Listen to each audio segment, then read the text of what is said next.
ادي اخرة اللي يسيب العيال لوحدها. بصوا عاملين ايه. قالت لي يا ماما اوعدك الفيديو ده هيجيب اشتراك ولايك كتير جدا جدا وهتشوفي، فاكبروا بخاطرها واشتركوا في القناة واعملوا اللايك. والله العظيم هي اللي عاملة البسكوت ده، هي واصحابها. جابت بيضتين بدرجة حرارة المطبخ، نص كوباية سكر، نص كوباية زيت زي ما انت شايفة، معلقة كبيرة فانيليا. قلبتهم كويس جدا زي ما انتم شايفين. هي بسم الله ما شاء الله، ادعوا لها ربنا ينجحها ويوفقها ويحميها هي واخواتها واللي زيهم يا رب.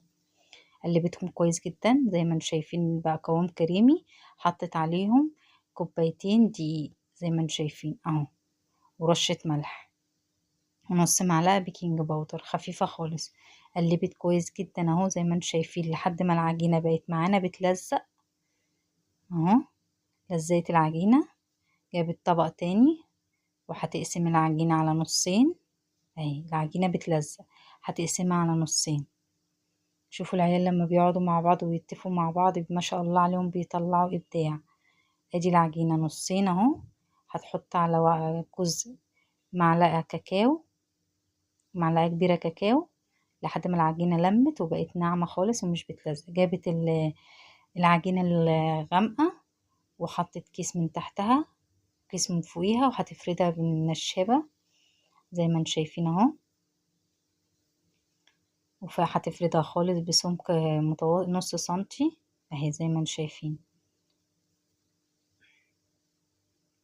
اهو. وهتجيب غطا، اي غطا عندك صغير او اي حاجة مدورة عندك قطعها اي حاجة، وهتقطعيها بالمقاس ده زي ما انتم شايفين. عملت معانا الكمية دي كلها، هتحطها على جنب في صاج. وبعد كده اللي هي العجينة التانية جابتها برضو حطيتها بين كيسين، وهتفردها كويس جدا، وهتعملها برضو نفس الخطوات الغامقة، وهتقطعها نفس التقطيعات بنفس المقاس.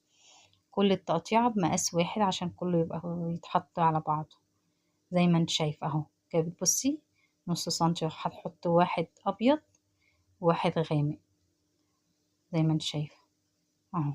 هتحط واحد ابيض وواحد غامق لحد ما تبقى كلها عمود واحد، لون ابيض ولون غامق زي ما انت شايفه اهو. كله فوق بعض بنفس الطريقه. طبعا عيال بقى فايه كتر خيرهم ان هم عملوا بسم الله ما شاء الله، ربنا يحميهم يا رب.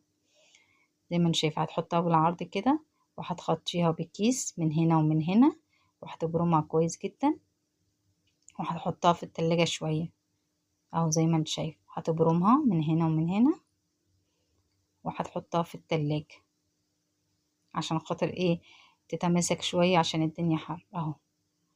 هي بتقول لكم باي باي عشان تشوفكم تاني في المقطع التاني.